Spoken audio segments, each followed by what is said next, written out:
Wake that ass up. Early in the morning. The Breakfast Club.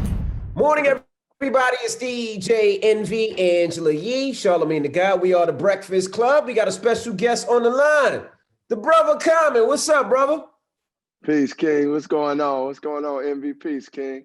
Charlamagne. Now, how did you possibly find enough time to do a project when every time I seen you, you were on the campaign trail pushing for Joe Biden and Kamala Harris? I've seen you out and about pushing for social Jamie justice. Harrison. Yes, Yes, so sir, how did Jamie you Harrison. possibly find enough time to do an album? You know what? I actually created this album about a month and a half before the election. I really got inspired. And this been the quickest and most efficient I ever created an album, but I was just inspired to say something. I wanted to bring it out before the election. I felt like it was movement music. So I was like, like it had that urgency of the times. And I wanted people to have something that was inspiring and uplifting and would give them that charge to do something, to go out and vote, to go out and create something for their community. So I just wanted to make an album, man. And I was like, man, I ain't never did an album like this quick, but it felt good, man. It felt like it was I got to say some things I wanted to say and things that were on my heart that had been on my heart for a minute, because I wasn't thinking about making an album over the whole summer. It was like all that was going on, I was just digesting and taking things in and being still. But at some point, I just was like, man, this music has always provided inspiration. Like, just not my music, just music in general provides inspiration and fuel for the movement. So that's why I created it. I'm gonna tell you something, man. I slept on the project. I actually got into it a couple of days ago. A beautiful revolution, some really great music, man. I feel like it went under the radar. How did you feel about the reception to it? Man, I felt good because, while we were on the campaign trail, it was like the music was being delivered, and sometimes I would be at a rally and say a rhyme or like I would be doing interviews and I sometimes wouldn't even say anything about the album because the actual campaign and everything that was going on was usurping that and that mission. So I kind of, for real, Charlamagne, I put the album out feeling like I want people to, obviously I want the world to hear it, but I felt like people will gravitate towards it and it'll naturally get to people. And I didn't feel like, man, I got to just go out and hype this album up. I feel like it was one of those ones that could maybe, as you say, like you eventually became aware of it. Obviously, we were doing the interview, so you were like, yo, you checking it and you like, oh, okay, this album has got something to it. Yeah, so man. I slept.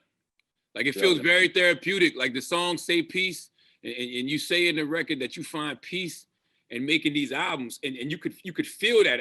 Was creating this during this pandemic a form of self-care for you? Man, for sure. Like creating, but initially in the pandemic, to be honest, just being still and like having time to be alone was really therapeutic for me. I felt like I was like communicating with God in a clearer way, and having time to like really take time to read my scriptures and stay in prayer and read books like the way I used to read. And so that was it was beneficial. Then, like seeing everything going on, I felt like I wanted to be a part of the action more than just even creating music. But then I created a song for this children's show called Bookmarks. It's like a children's show where like we read a lot of me, Tiffany, Lapita, different people read children's books to about Black and brown kids. And when I made that song, it was called Don't Forget Who You Are. It's on the album. Ooh, I love that record. Man, that's for the kid. Charlamagne, I created that like thinking about, man, this is if I could say something to every little child, man, this is what I wanted to be. And I wanted it to be something that even parents could say to their kids, Adults and need that. Yeah, absolutely. It's a reminder. It's an affirmation. We got to constantly tell ourselves this to survive on this planet. Don't forget who you are. So I'm glad that's your intention. Your intention was to put that in our heads. Man, when I made it, when I was like, man, it's for a children's show. And then the adults around me, including myself, was like, man, play that again. I need this. And yeah, that's when I was like, oh man, this is important. That's what sparked me to do do the project, to be honest, it was like, man, we need this music. Music is like, art is essential to the movement. It's essential. It's part of the breath of the movement. So when I made that, I was like, oh, this is it right here. And you know, that was the crux of it. And then I just started trying to give different aspects of what I felt people were feeling and what I was feeling. And true indeed, it did become therapeutic for me, because I was like making the music. I was just looking forward to making the music. And a lot of times, and it was of recent albums, I haven't been able to sit down and just be like, okay, I'm about to sit with the music. Like, I actually had days to just be with music and not do anything else. I was like, man, it made me just love what I do so much and just be grateful to be a hip hop artist, you know? Do you ever get tired though? Because I feel like with everything that's going on in the world in the past decade, Common always pops up. He always pulls up when somebody gets killed or shot or there's some injustice, Common pops up. When you know, people that's campaigning, Common pulls up. Do you ever get to the point where it's like, man, I gotta do it again? Or is it one of those things where you know, where it's like, nah, I'm excited? Because it gotta get tiring at one point. Man, it's definitely times that I'm tired, and may not feel like going out to do something, but man, that's why I got my whole like take care of self like methods. Meaning, like, before we even did this interview, I'm like, I'm reading my Bible, I'm taking my time to pray, and like that means I know I'm giving to myself some of the things that I need to go through the day and like be who I am. So even when I am tired, I'm still like inspired by the purpose of what I'm doing. And then once I get around people, I'm like, I get energized no matter what. Like, I could be tired. What are some of those methods you do before you start your day, or before you do your interview? Like, you know, I see your workouts where you go in and you work out and you do live. So I know that encourages people to work. And I worked out with you a couple of times. You don't even know. I said, all right, if Common can do it, I'm gonna do something. Let's go. That you do to prepare your mind, your body, and your soul for the day. Well, man, it's definitely like I read the Bible, like, and get into a lot of scripture every day. Every day that's something that I read and do my best to understand. Then, you know, I take care of taking time to pray. I do meditations, and I have certain mantras that I repeat. And then I do get into the workout. Part of that also is eating healthier, eating cleaner is one of the things that has helped me, honestly. And I started doing those workouts, and I started like talking about, like, I did a series called Commonwealth for YouTube that was really about health and wellness, because I feel like that's something that we as Black and brown people don't always put in the forefront as part of our revolution. And that's part of the change. As our change is a holistic thing, and it's like, it's social change, it's economic change, but it's also emotional change and spiritual change, and like that wellness and those things that I'm talking about are the things that keep me throughout the day. When somebody like really getting on my nerves, somebody confront me on something, I got some resources to go to center myself, you know. So that's been helpful, man. You know, one of my favorite songs on A Beautiful Revolution is Falling. And you know, it's a lot of things you say on Falling that grab my attention, man. You said you talk about Americanism. Like, what is Americanism to you? Man, that's that mentality that this country was built on, that it never faced, where it will exploit Black people and exploit people, poor people, exploit brown people just for capitalism, for the benefit, and also beyond capitalism, also just the mentality of that I'm better than you, or that I will dehumanize you to stay in my place and my power. But I also will lie about it and portray it to be something that's like, oh man, we're a great country, and this country is number one, and this is the best, but is lies, and it's based in the exploitation and destruction of human beings. And until that Americanism is addressed and healed and acknowledged, then we still gonna keep hearing. That's why they say racism, man, it don't stop. They talk sexism, don't stop. It don't stop. Americanism, man, it don't stop. Like, so that it's the perpetual way that they portray it. And some of it got to do with politics. That's why, Charlamagne, I was, first of all, I thank you for hipping me up to, and what y'all do on the show, man, like, man, it's powerful, man, because y'all audience is so broad, so wide. And the fact that, you talk about everything, but you give us a lot of wisdom when it comes to politics in a real and a clear, precise way. And until, I used to feel like I don't need to be a part of this politics. Didn't feel a part of it. And probably similar to you, it's like at a certain point, we understood that this is affecting our people, no matter we are part of it or not. That's right. So that Americanism is something that I feel like we slowly but surely breaking down as we go through and go out and support the Jamie Harrisons, as we go out and create like programs ourselves and do what we do in media and do what we do like in Chicago, or go just, destruct this criminal justice system. All that is breaking Americanism. You talk about, in that same song, you talk about, the vaccine, and that's why I second guess it. So now with everybody talking about the vaccine coming out, what is your thoughts on the vaccine? It seems like in the song, you're not going to be the first one to take that vaccine.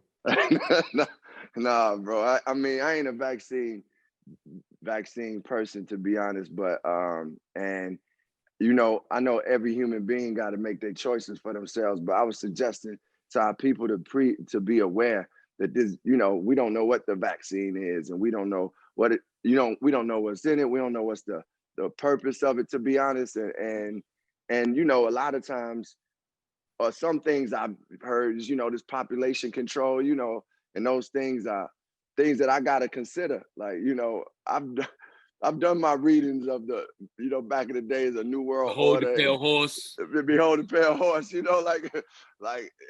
to be honest, I had to go back and pick up like this destruction of Black civilization just to start reminding myself and getting refreshed on some of the things that's going on. And basically, I'm just saying, to more than anything, I'm saying to us, to Black and brown people, be aware that they really try to regulate us reproducing. They want to, it's things that they don't want to see in our race. And through history, they have done experiments, and they don't even, for every human being, don't know exactly what this vaccine truly is right now. So they're gonna try things out.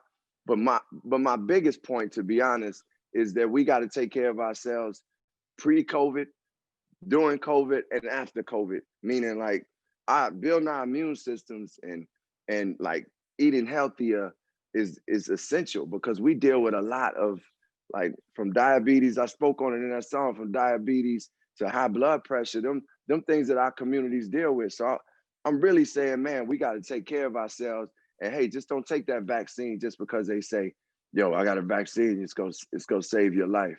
Yeah, I was telling people, man, the way that they're trying to push it on the Black community, I'm like, yo, you've never seen this government try to remedy anything in the Black community with the sense of urgency that they are with the vaccine.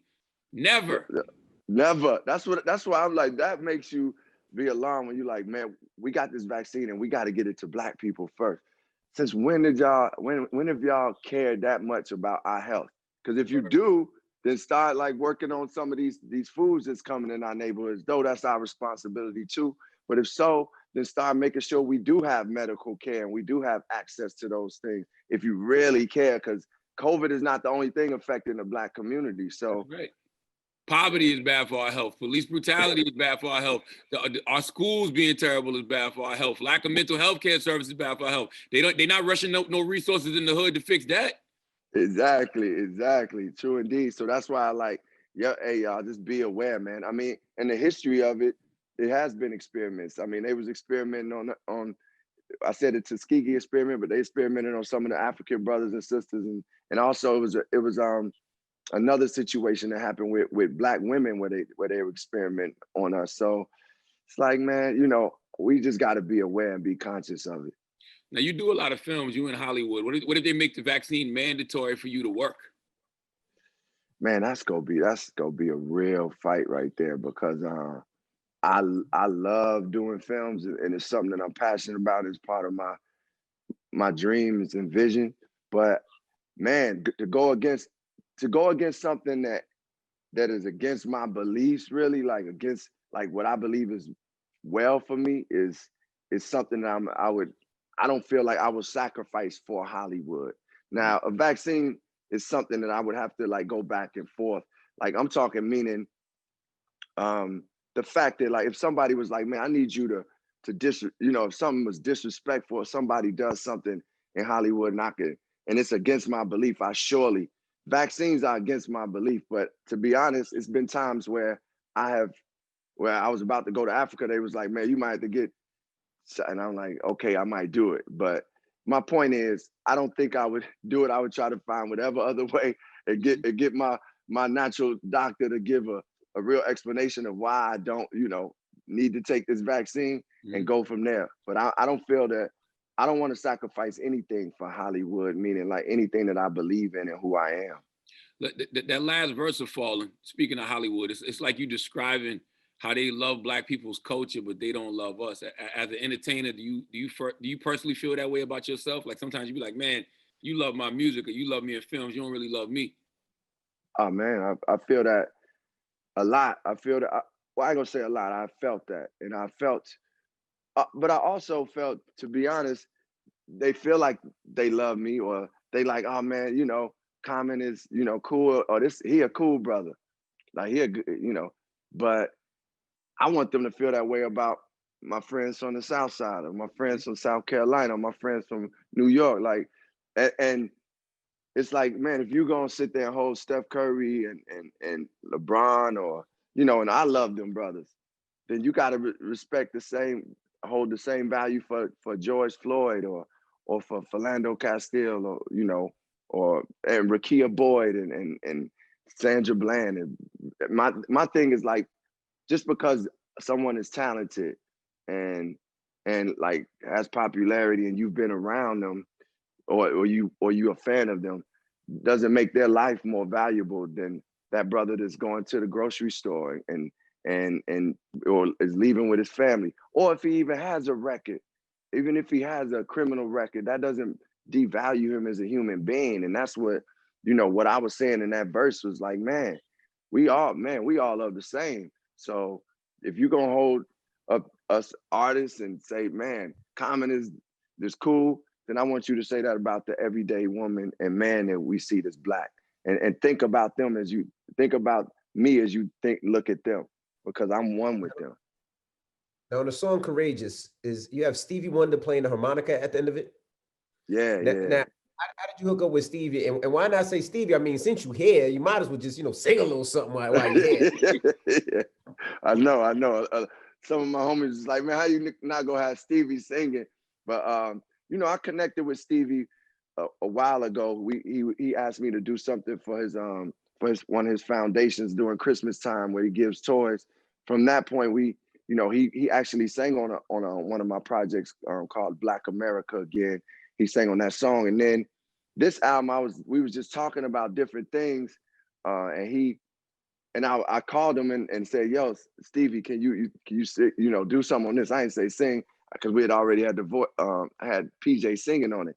So then he was like, man, I was like, I want you to play the harmonica, because that'd be just dope, Stevie Wonder.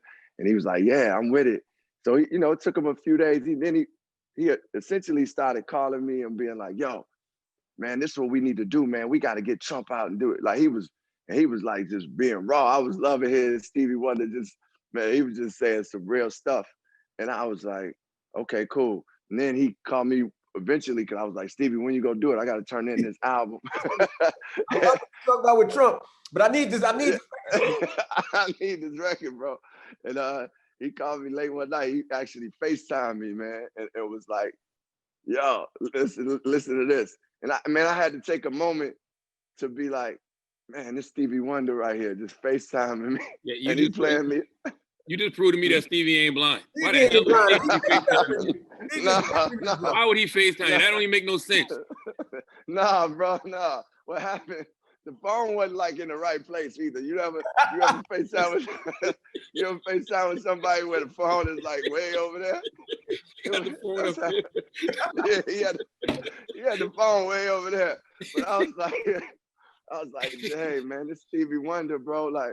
Like sometimes y'all ever been in them moments where you like, man, I can't believe like I'm actually in this space, like doing something with, you know, this person. Because Stevie Wonder was, man, when I was a little kid, I was listening to his songs, and little did I know the song Happy Birthday was like pretty much a social justice type of song, revolutionary song, because he was doing that song to get Dr. King's birthday to be a national holiday. And he went on a tour. When he went on tour with Gil Scott-Heron to do that. And so for it to be full circle, like me to be able to have Stevie on songs that, you know, on A Beautiful Revolution, because he was one of the people that inspired me to make music that was revolutionary. But then I got to say, another thing that sparked this whole project was me listening to the 90s hip hop. I've been working on those workouts. I'll be listening to 90s hip hop, and I'm like, damn, KRS was so dope breaking it down. But it still just sounded fresh, man. And Rakim and Poor Righteous Teachers and Brand Nubians. I was inspired by Black Moon, Gangstar, all that has been I've been digesting that. So that sparked me. I want to ask a couple more questions about Courageous. We totally understand what you mean with Stevie, though, because we had Stevie come sing for Hillary Clinton on her birthday when she ran for president. She was on Breakfast Club, and then he popped up and came and performed for Hillary. Yeah. Dude. When y'all like, man, hold up, man. This like, because Stevie is arguably the one of the, not one of, he's the greatest artist. Like, people can say, man, this dude is the greatest artist to live during our time, or you know, of all time. I mean, he does everything. When it comes, songwriting, his voice, man, his production. I mean, he played drums on certain songs, man. The dude is ridiculous. So what comes first, the idea to work with Stevie Wonder or the song, and you say to yourself, Stevie Wonder should be on this? Because you got a couple bars about Stevie in the song. That's what, it was really, I wrote the song, and the idea to get Stevie didn't come till after we had the song and the chorus was already there. And we was like, man, we got to get Stevie to see if Stevie will play this harmonica. For me, a lot of collaborations come after I create the song, because then I start hearing people on it. You know, I hear Black Thought on Say Peace, or that song I got Lenny Kravitz on called Riot in My Mind. It's like, it's like, oh man, that song, man, let's see if we can get Lenny on this. So, you know, it obviously sometimes you got to have those like connections with people. Because one of the things I was talking about, like, I like with music, I like creating with people that I have some type of connection with. I don't like want to create with somebody that I don't even know you at all, because I feel like music has that type of spirit to it and soul to it. I want the music I create to feel that connected. So, you know, Courageous is a very powerful record, because at the end of the day, I feel like for so many of us, that's all we could do this year was be courageous. Was there a time this year where you had to dig deep to find some courage of your own? Man, for sure. It was some days where I was sitting here at home, and I would be like getting calls about how tough things were, because I don't watch the news a lot over. That ain't what I do. So I was staying in my space. I kept referring to this peace beyond understanding. I kept like being in that space. But it was a couple of days that I remember specifically where, man, I was watching this movie and I just started kind of losing my mind, almost like, man, what is going on? Where are we? And man, I actually had to make a call, and like I started talking to my therapist, and I'm like, man, what's making this so heavy for me? And this, and you know, we just started talking it through. Then I went, you know, into my scriptures, and eventually I got there. But I definitely, like all of us, have been through certain times where you just feel like you feel uncertain. You feel like, what the hell is going on? You feel alone, even if it's people around you or if you are by yourself. I felt all those emotions. Felt like wondering, man, like when is things gonna clear up at all? Just and just, man, that weight of the weight of the world. I felt those things, and man, that's why it's essential that I have some tools and things, to methods to break me through it. Because I'm a believer, and I don't know how y'all feel about that, but I believe that we always gonna feel those emotions. I'm gonna feel like sometimes, like I wanna like smack somebody or do something. You know, I feel those emotions, and I'll be feeling fear, but I'm like, I gotta have something to get me through it. I gotta have something that's healthy. And that's one thing I want for our communities, man, because sometimes we don't even be acknowledging that we feel it because it's so much going on. So yeah, I went through it and I was really like, man, I gotta pray on it and I'm gonna find this peace beyond understanding. And it just came back. You know, sometimes just sitting down watching something funny or getting to the scriptures. So many things that can get you back to that place. But it's okay to feel it. You just got to work through it. Yeah, you said therapy. Therapy is the best thing, man. Like, you know, I had so many brothers hitting me up this year just on some like, yo, man, now I want to go talk to somebody. I need to sit down with somebody. Like, I've recommended so many therapists to so many brothers this year. Bro, I love that, we talked before about it, and I love that you've been so adamant about being open about it and sharing it and connect. Like, I honestly have connected some people too. So some of my team, some of my friends that wanted to have that were going through so much and were feeling it so much that they needed it. Man, I had one of my good brothers that hit me like, man, this year I've been going, starting therapy, and man, it's been the best thing in my life. Thank you, Rosh. You talked about this, but and he got married this year now. His whole life has changed just from having that. And that feeling, Charlamagne, where it's like you feeling heavy as you going through some stuff. It's a lot on your mind. And just having that person to talk to that is a professional that can give you some real feedback and let you know what those feelings are and you process them, then you're able to work through them and then come out on the other side feeling greater. You feel even stronger. So, man, thank you for doing that. I utilize it for sure. Now, Common, I've known you probably for 20 years, and in the 20 years I've known you and done interviews on different shows, we always talk about what can we do about Chicago, right? And the killing and the brothers killing each other in Chicago. And it seems like in those 20 years, as much as we said we got to do this and do that, nothing is changing. So what can we do for your hometown? Like, it just seems like it gets worse and worse and worse. Man, that hurts me to know, like, Envy, we've been talking about it for a long time, bro. And I can't act like I know the solution is one solution. I always reinforce like creating opportunities for brothers and sisters at the crib, like just having access to things. But I think those things do exist. Some of those things do exist. More access will be better, more access. But I think it's going to be a holistic approach where we creating jobs and opportunities, where we going in giving people like mental health support and making the people that's from that, like, we got to have a little dirt going and talk about mental health. We got to have Vivi, we got to have the from all them cats, whether it's Chance or whomever, just talk about mental health. Herbo does. Yeah. Herbo's big on it. Herbo and Chance.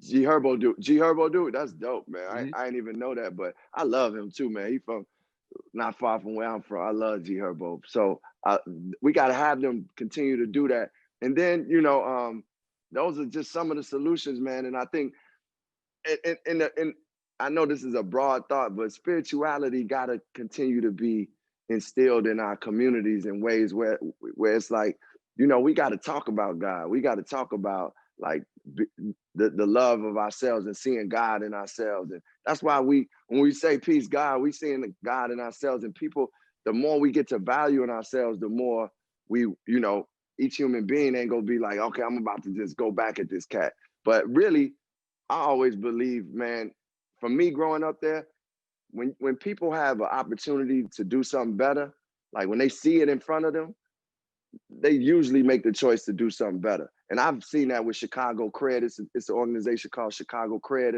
at the crib where, man, they took shooters and they took dudes that's been shot and gave them jobs. And they told their stories and I've been sitting with them, and it's like this is a place called Imam. They do that with all the brothers and sisters at the crib with a lot. And I've seen them change their lives. So I feel like opportunities is the best thing, but then it's a holistic approach. But, I'm only one person with one idea. I think it's a lot of people there that know even more what needs to be done. Word. Listen, man, PJ, I never had heard of PJ until this project. She is phenomenal. Yes. Yo. Who is she? Like, who is that? Like, yo, PJ is from Greensboro, North Carolina. She is incredible talent, man. Like, she one of the greatest songwriters and talents that I've been around. Like we be in the studio, like we cook up like the way James Brown don't cook up. Like we just be playing music. She writes to every, like as we writing, it's like being in the ciphers. Like she like an MC, man. She's super talented, man. Her voice, she can do so many different things. Is soulful. It's unique. She young, but she can sing on some 90s sounding R&B to 70s sounding to today. But her writing is like, you know how if y'all notice, a lot of some of the dopest to me vocalists that were MCs, they just write like MCs, like Lauren or CeeLo, or you know, the Floetry, Marsha Ambrosius, and she writes like that. And man, she has a project out that came out a while ago, and she's written songs for Usher. She's signed to Atlantic Records, but man, she's just one of the most phenomenal and dopest artists I've worked with. I love her. Thanks for giving us some love, bro. Well, Atlantic dropping the ball. Thank you. She's dope. But I like that type of energy though. Like I used to go to the Sugar Water Festival with Jill Scott, Erykah Badu, Floetry. So I like her vibe.